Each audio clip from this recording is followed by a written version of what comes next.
세상에 떠도는 기묘한 괴담들. 첫 번째 이야기, 세상을 떠난 남자친구의 전화. 3년 전의 일입니다. 당시 내게는 사귄 지 3년이 된 남자친구가 있었습니다. 성격은 서로 정반대였지만 사이도 좋았고 서로가 서로를 존중하는 사이였습니다. 이대로 계속 함께할 거라고 믿고 있었는데 사소한 일로 싸웠던 어느 날 그는 사고로 세상을 떠나고 말았습니다. 면식이 있던 그의 부모님에게 전화를 받고도 한동안은 이해가 되지 않아 그저 멍하니 앉아 있을 뿐이었습니다. 정신을 차리자 부모님 손에 이끌려 병원에 와 있었습니다. 얼굴에는 별다른 상처가 없었던 것만은 확실히 기억납니다. 그리고 그 이후로부터 상당 기간 기억이 단절되어 있습니다. 그래서 이 기간의 이야기는 부모님에게 전해들은 이야기입니다. 당시 나는 이따금씩 조용히 눈물을 흘리곤 했다고 합니다만 병원에서 남자친구를 보고 통곡한 것 외에는 그저 멍하니 앉아있기만 했다고 합니다. 너무 얌전해서 오히려 주변 사람들이 조마조마할 정도였다고 하니까요. 며칠이 지나도 그런 상태가 이어졌기에 부모님은 일단 회사에 연락을 하고 나를 집으로 데려왔습니다. 겉으로 보기에는 별다를 게 없어서 말을 건네면 대답도 하고 밥도 조금이나마 먹기는 하는데 분명히 어딘가 멍한 느낌이 나더라는 것이었습니다. 속이 텅 빈 느낌이랄까 현실과 한참 떨어져 있는 것 같은 모습이었다고 합니다.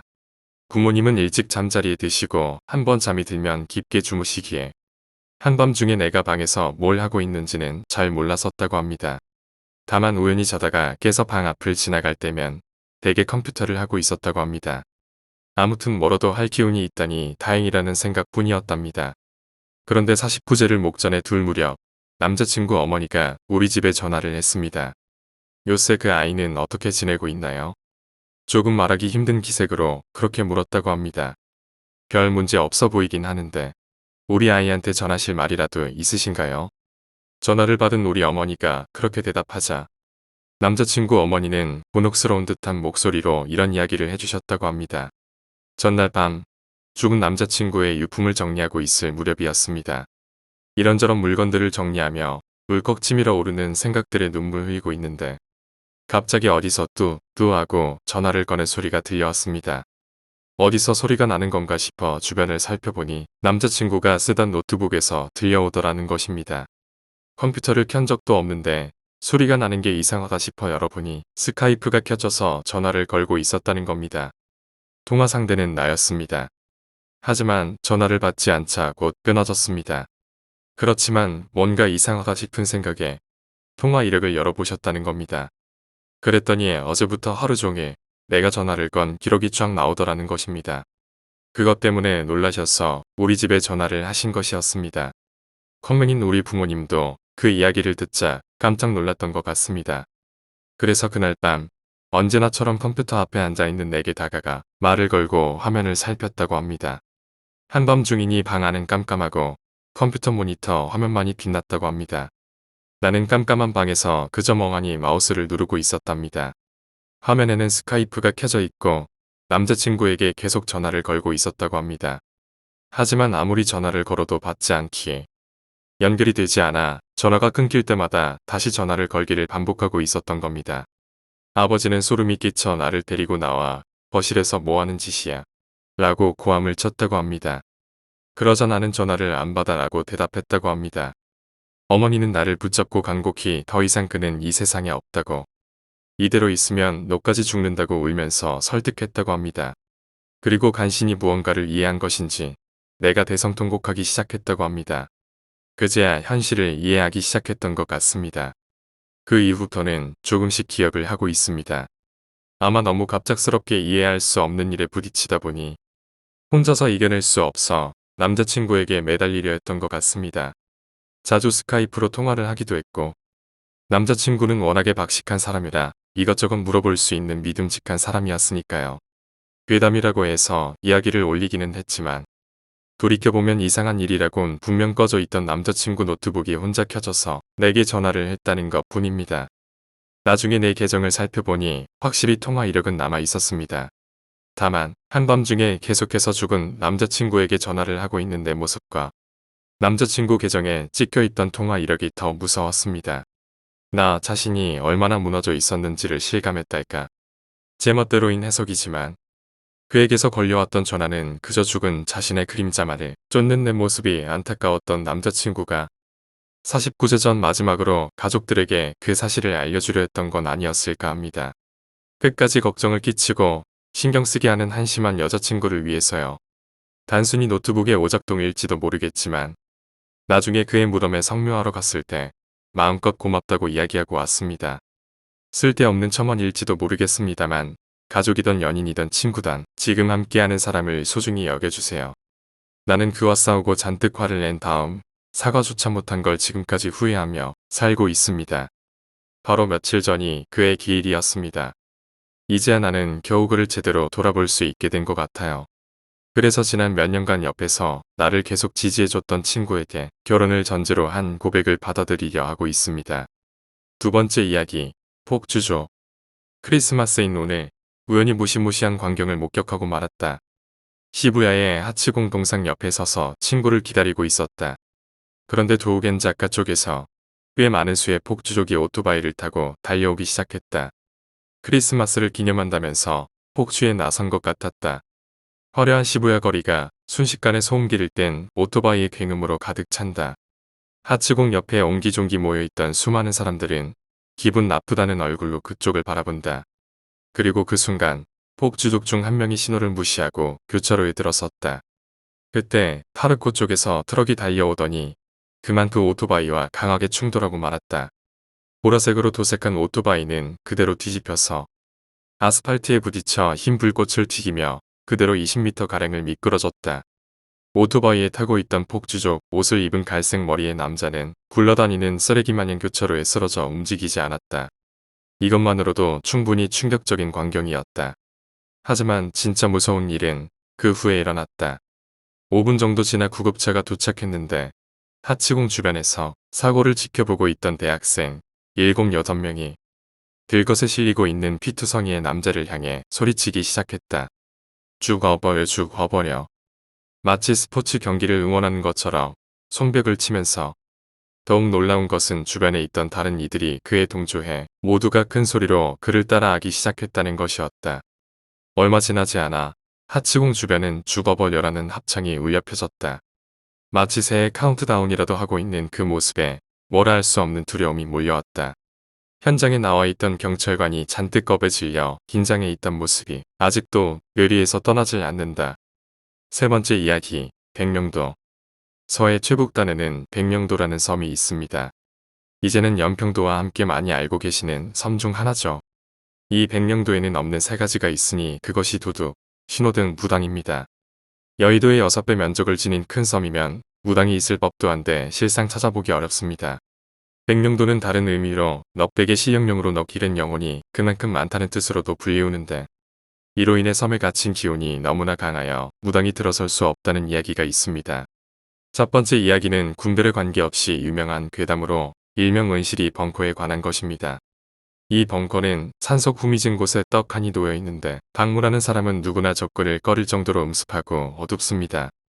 사망사건 이후로 폐쇄되면서 기괴하게 자란 수풀이 감싸고 있는 오래된 콘크리트 구조물로 언제나 서늘함을 유지하고 있습니다. 마치 어두운 터널과 같이 뚫린 입구로 들어서면 그 안에는 2개의 야전 침상이 나란히 놓여 있다고 하며 이는 치워도 마치 누군가 가져다 놓는 것처럼 다시 생겨난다고 합니다. 전해지는 이야기는 이렇습니다.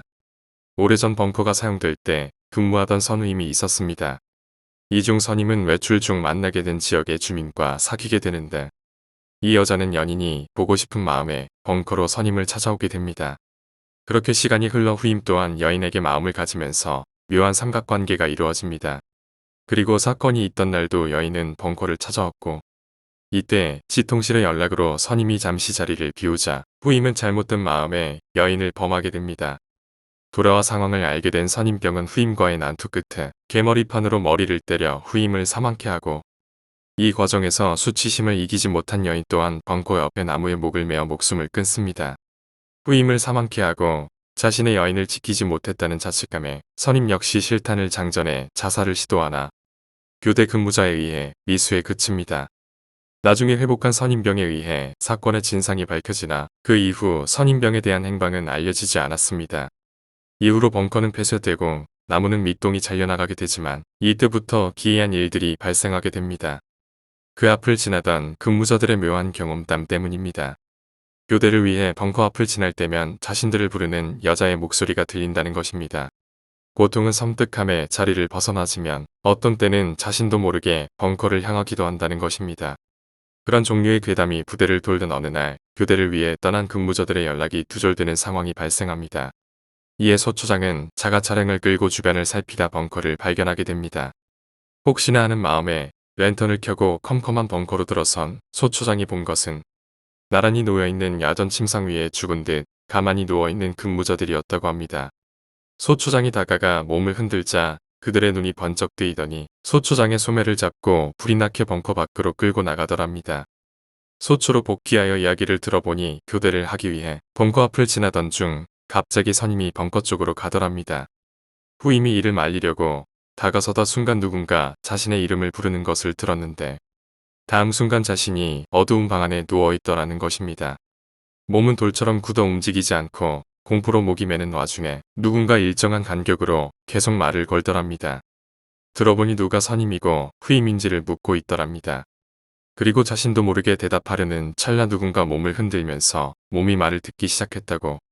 그리고 눈을 딱 뜨는 순간 소초장의 어깨 뒤로 뚫린 벙커의 네모난 창밖으로 달빛이 들어오고 있었는데 그곳으로 시커먼 무언가가 좌우로 대롱대롱 흔들리면서 벙커 안쪽으로 말을 걸고 있더라는 것입니다. 그래서 소초장을 잡고 무작정 벙커를 벗어나고 보니 밑동이 잘린 그 나무가 있는 위치였다고 합니다. 이후로 벙커는 여인의 이름을 따 은실이 벙커라 불리며 기피하는 장소이자 괴담의 한 부분이 되었습니다. 여인은 여전히 두 개의 야전 침상과 함께 누군가를 기다리고 있을까요? 두 번째 이야기는 해병 유교단 포병부대에 내려오는 전설의 레전드, 염소 귀신입니다. 포가 있는 곳에만 나타나는 이 존재는 포병 부대원들에게 공포의 대상이면서 한편으로는 반가운 손님입니다. 이야기는 해안을 따라 배치된 해안포 중 하나에서 시작됩니다. 해안포가 배치된 거점은 각기 특유의 번호를 부여받는데 부대원들은 이 번호를 따라 포 수입을 하게 됩니다. 그런데 유독 한 거점의 포 수입 상태가 늘 양호하더랍니다. 처음에는 혼선이 생겨 순번이 꼬인 것이 아닌가 했지만 그것이 시간이 지나 방치해 두어도 늘 한 곳의 거점만은 포의 수입 상태가 좋더라는 것이죠. 간부조차 이 일을 기이하게 여겼으나 내심 좋아했다고 합니다. 그러던 어느 날 훈련 상황 중 거점으로 경계 근무를 나간 근무자들이 거점에 진입하면서 야밤에 누군가 해안포에 달라붙어 수입을 실시하고 있는 것을 보게 됩니다. 그는 오래된 민자무늬의 군복을 입고 있었는데 처음에는 간부인 줄로 알았다고 합니다.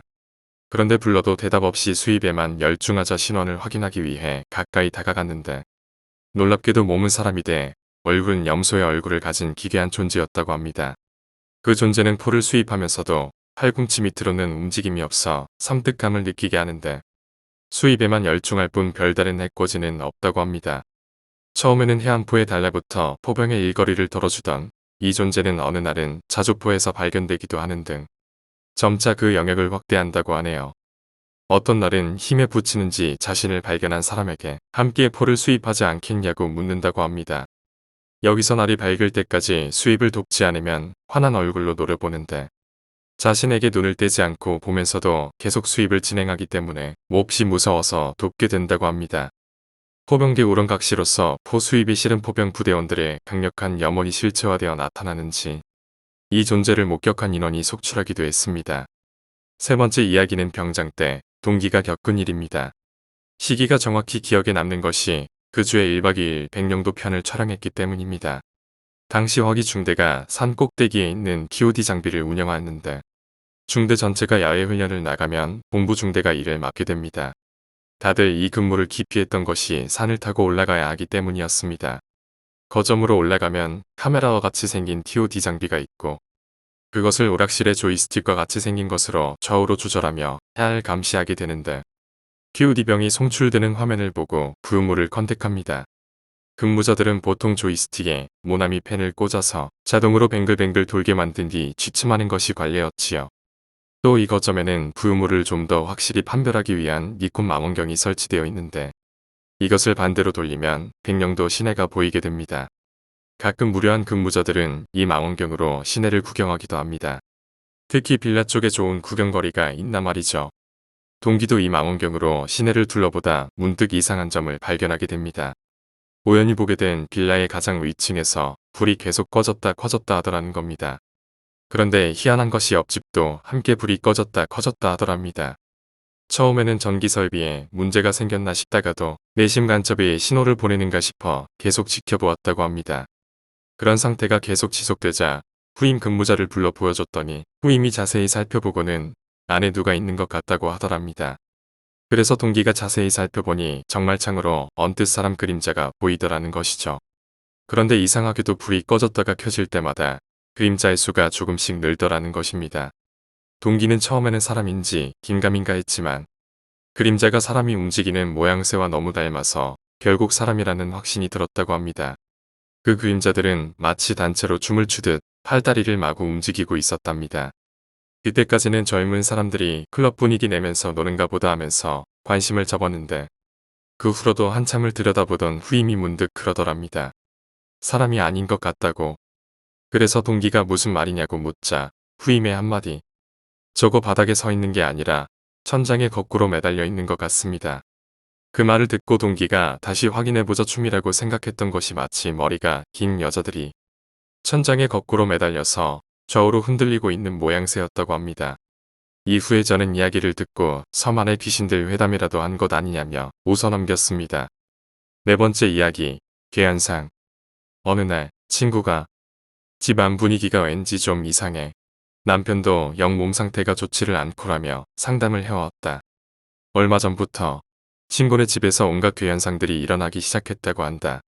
분명히 집안에는 그 친구 혼자뿐인데 계단을 오르는 발소리가 들리기도 하고 현관 바로 옆에 있는 방에서 방 안을 가로지르는 검은 그림자 같은 게 보인다는 것이었다.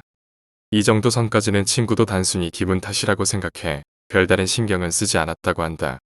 하지만 괴현상은 점차 구도를 더해가 한밤중에 친구 귓가에서 짝짝짝 하고 박수를 치는 소리가 들리는가 하면 집 2층 베란다 창문 안쪽에서 커다란 손바닥 2개가 찰싹 달라붙어 있는 게 보이기도 했다.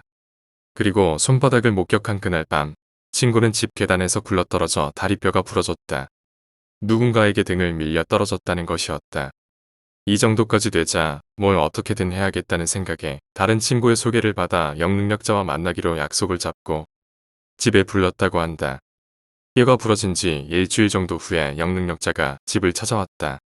그리고는 현관에 발을 들이자마자 이렇게 말했다고 한다. 이 집안에는 생명이 있어.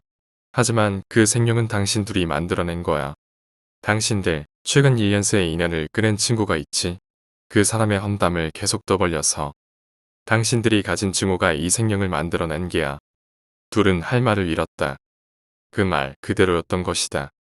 굳이 설명을 해주자면 이런 거지. 생김새는 당신들이 그리도 미워하는 그 친구의 모습이겠지만 그 실체는 당신들 마음 그 자체인 거야. 그게 영체화되어서 당신들에게 직접적인 해까지 끼치고 있으니 오늘은 제대로 불제를 올려줄게. 하지만 당신들이 그 증오의 마음을 버리지 못하면 결국 똑같은 일이 반복될 뿐이야. 그렇게 불제를 올리는 동안 한 명은 등이 또 한 명은 머리가 깨질 듯이 아팠다고 한다. 불제 이후 모든 괴한상은 씻은 듯이 사라졌다고 한다. 자기 자신의 증오가 자신을 억눌러 괴롭힌다는 말에 아연실색했지만 눈물 가득한 눈으로 나를 찾아와 이 이야기를 하는 친구들을 보니 믿을 수밖에 없었다. 5번째 이야기, 병원. 솔직히 실제 일어난 일이 아니라고 믿고 싶다. 임신한 아내가 정기건강진단 때문에 산부인과에 다니게 된 지 몇 달 정도 지날 무렵이었다. 병원에는 임산부 전용 휴게실 같은 느낌의 쉐어룸 같은 게 설치되어 있었다. 종합병원이라 설비에 여유가 있었기 때문이리라. 아내는 병원에 들르면 거기서 같은 임산부들을 만나 이런저런 이야기를 나누는 게 일상이 되어 있었다. 이른바 예비 엄마 모임 같은 것이다. 저녁을 먹을 때 가끔 아내는 거기서 듣고 온 이야기들을 내게도 전해주곤 했다. 그러던 어느 날 문득 아내가 이상한 이야기를 꺼냈다. 지금 다시 생각해봐도 기묘한 이야기다. 어느 커뮤니티가 되었든 구심점 역할을 하는 리더격의 인물은 꼭 있는 법이다. 그리고 그 병원 예비 엄마 모임에도 어김없이 그런 역할을 맡은 여자가 있었다고 한다. 자신을 갈고 닦아 여성스러움을 추구해야 한다며 그 여자는 외관뿐 아니라 내면도 세련돼야 한다는 일장연설을 늘어놓았다고 한다. 그리고는 우컬트 비슷한 일들을 말하기 시작했다는 것이었다. 간단한 운세로 시작해 영적인 치유, 끝내는 흑마술 같은 느낌의 주술 같은 것까지 말하는 그 여자를 보며 아내는 꺼림칙한 느낌에 가까이 하지 않으려 신경 쓰고 있다는 것이었다. 나 역시 나름대로 우컬트 같은 쪽에는 관심이 좀 있었기에 재미삼아 어떤 흑마술이냐고 물었지만 고양이 시체나 해충을 모아와야 한다는 이야기를 했다기에 그런 쪽에는 가담하지 말라고 아내에게 부탁했다. 그 후로 그 여자는 잉태된 아이의 선천적 가능성에 관해 떠들어대기 시작했다고 한다. 즉, 아이의 장래는 태어난 순간부터 이미 정해져 있다는 것이다. 그리고 그 운명을 최고로 올려놓을 비술을 자신이 알고 있다는 것이었다. 주술이나 비술 같은 알 수 없는 괴이적은 일에 엮이고 싶은 이들은 아무도 없었지만 그래도 곧 태어날 아이가 좋은 운명을 타고날 수 있다는 이야기에는 다들 혹했던 것 같다. 그렇게 한동안 뭐가 뭔지도 잘 알 수 없는 이야기들이 오건 후 예비 엄마 중 한 명이 이렇게 물었다고 한다. 그럼 우리 아이 운명은 지금보다 훨씬 좋아질 수 있다는 거요? 내가 말하는 대로만 하면 좋아질 거야. 그러려면 모두의 협력이 필요하지만 신에게 선택된 아이는 모두 훌륭한 인생을 살 수 있게 되는 거지. 당연히 신을 불러내려면 그만한 노력이 필요해. 하지만 그 결과는 무엇보다도 달콤할 거야. 그러니 다들 협력하는 거예요. 아내는 그 이야기를 듣자 머리가 어찔어찔했다고 한다. 마침 진료 순서도 다가왔기에 그 자리에서 먼저 슬쩍 빠져나왔다고 한다. 뒤를 돌아보니 몇몇 이들이 그 여자의 이야기에 귀를 기울이고 있었다고 한다. 기분 나쁜 이야기지. 라며 그날 늦은 저녁밥을 먹으며 아내는 내게 물었다. 밤늦게까지 야근을 하고 왔던 날에 일부러 자다 일어나서까지 해준 이야기이기에 메리가 강하게 기억이 남아 있었다. 그리고 며칠 뒤 그 병원에서 사망한 사람이 나왔다. 죽은 것은 아직 어린 아이였다. 경찰 조사에 따르면 사고의 가능성이 높은 듯 했다. 하지만 기묘한 것은 아이 어머니의 태도였다. 아이의 어머니는 아내가 속해 있던 예비 엄마 모임의 일원이었다. 자신의 아이가 죽었다. 그것은 도저히 받아들일 수 없는 일종의 충격과도 같은 것이리라. 하지만 그럼에도 불구하고 그 어머니는 웃고 있었다고 한다. 희죽희죽, 능글능글. 단정하고 아름다운 얼굴에 띄어진 기묘하리 많지 비뚤어진 그 미소를 보며 아내는 묘한 공포를 느꼈다고 한다. 하지만 그것은 시작에 불과했다. 그 사건을 시작으로 병원에서 연달아 사망자가 나왔다. 그것도 전부 산부인과에서만. 출산 직전에 임산부가 유산을 하고 임산부마저 세상을 떠났다. 심지어 한 번은 조산으로 아이가 인큐베이터로 옮겨져 겨우 목숨을 건진 순간 아이의 어머니가 자살한 적까지 있었다. 그리고 그로부터 며칠 후 같은 방에서 아이의 아버지마저 스스로 목숨을 끊었다.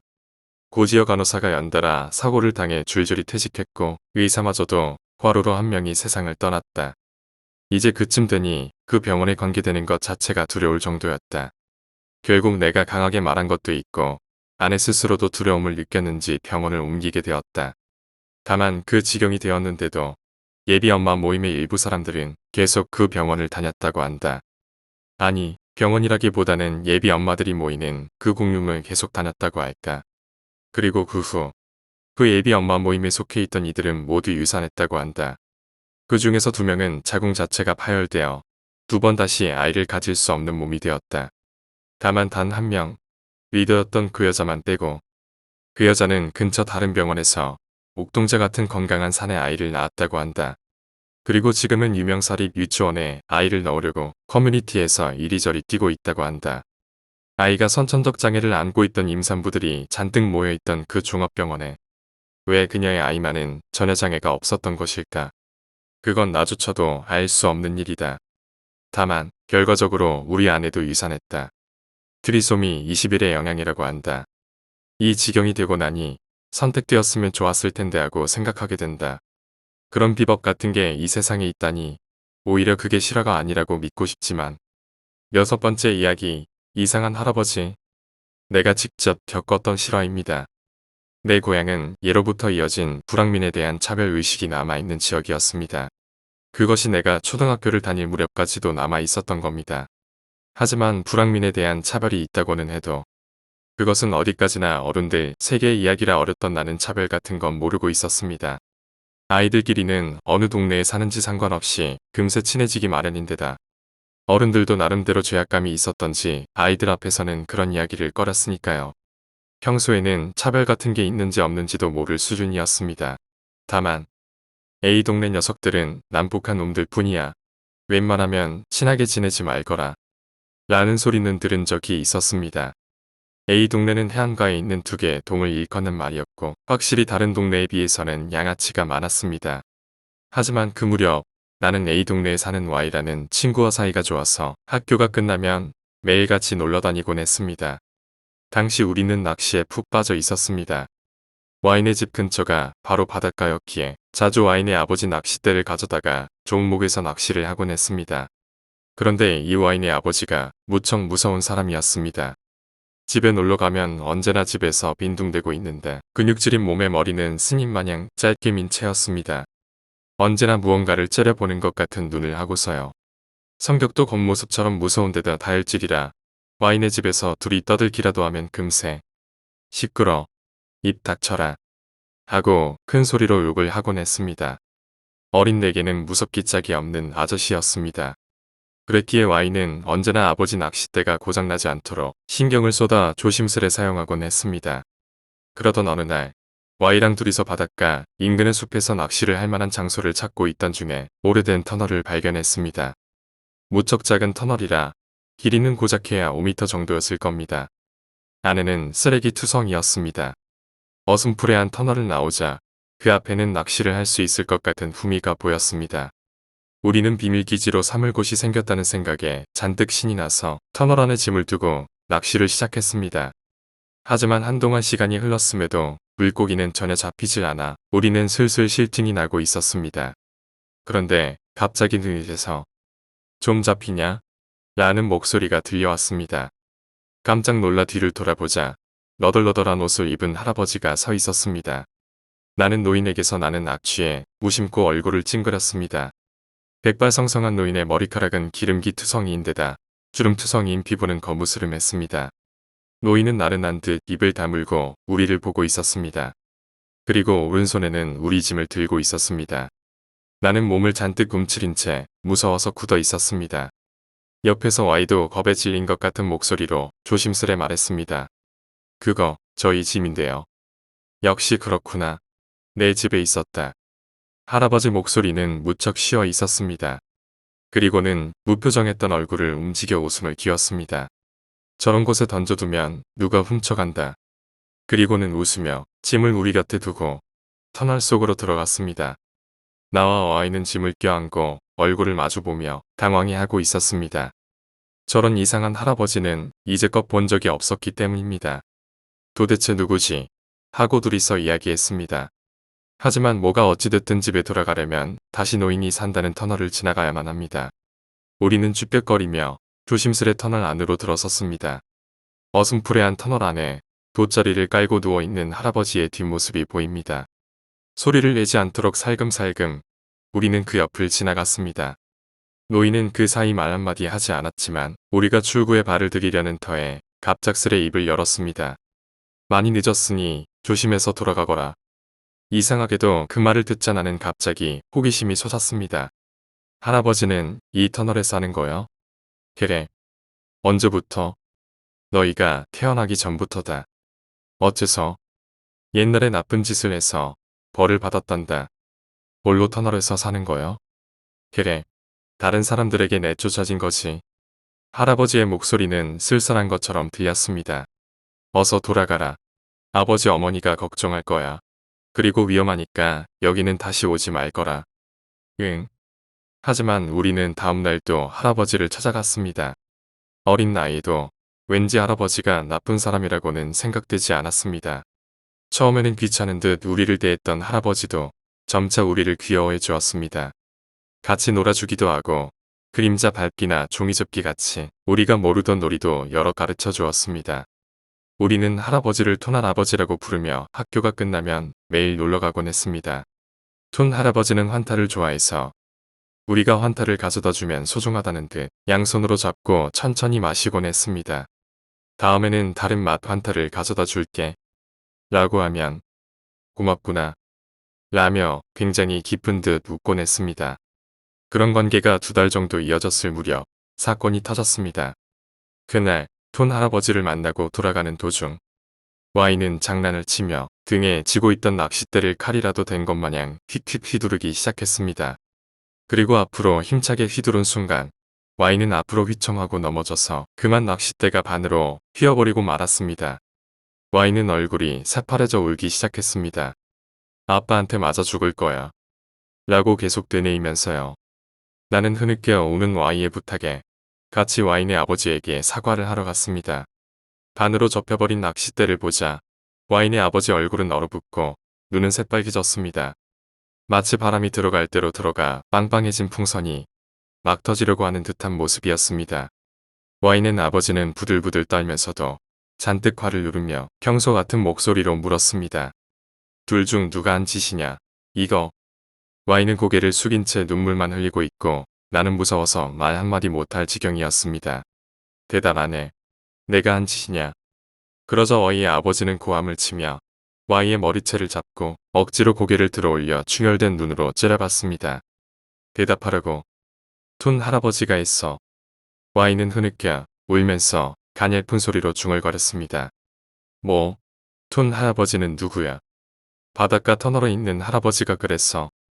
Y의 아버지는 Y의 머리채를 놓고 분노에 휩싸이기 시작했습니다. 우오야마 할아범인가? 그 새끼. Y의 아버지는 집에 들어가 누군가에게 전화를 걸더니 삽을 들고 집 밖으로 뛰쳐나갔습니다. Y는 소리 높여 울 뿐이었습니다. Y의 아버지는 다음날 아침에야 집에 돌아와 두 번 다시 터널 가까이 가지 마라 고 했다고 합니다. 우리는 무서워서 톤 할아버지를 찾아갈 수 없었습니다. 일주일 정도 지난 후에야 마침내 우리는 터널로 향했습니다. 사과를 할 생각에 환타를 잔뜩 사들고요. 하지만 톤 할아버지는 없었습니다. 텅 빈 터널은 쥐 죽은 듯 조용하고 톤 할아버지가 누워있던 돗자리만 깔려있을 뿐이었습니다. 우리는 거기 앉아 할아버지가 오기를 잠시 기다렸지만 할아버지는 오지 않았습니다. 어쩔 수 없이 우리는 환타를 두고 돌아갔습니다. 그 다음 날 다시 터널을 찾아갔지만 톤 할아버지는 역시 없었습니다. 어제 두고 갔던 환타는 그 자리에 그대로 놓여 있었습니다. 나는 갑자기 불안해졌습니다. 터널 안에 여기저기 보이는 검붉은 얼룩이 마치 톤 할아버지의 피처럼 보였습니다. Y는 무릎을 꿇고 통곡하며 미안해요. 미안해요. 톤 할아버지라고 되풀이했습니다. 그 후로 점차 나는 Y와도 사이가 멀어졌고 톤 할아버지 역시 두 번 다시 만나지 못했습니다.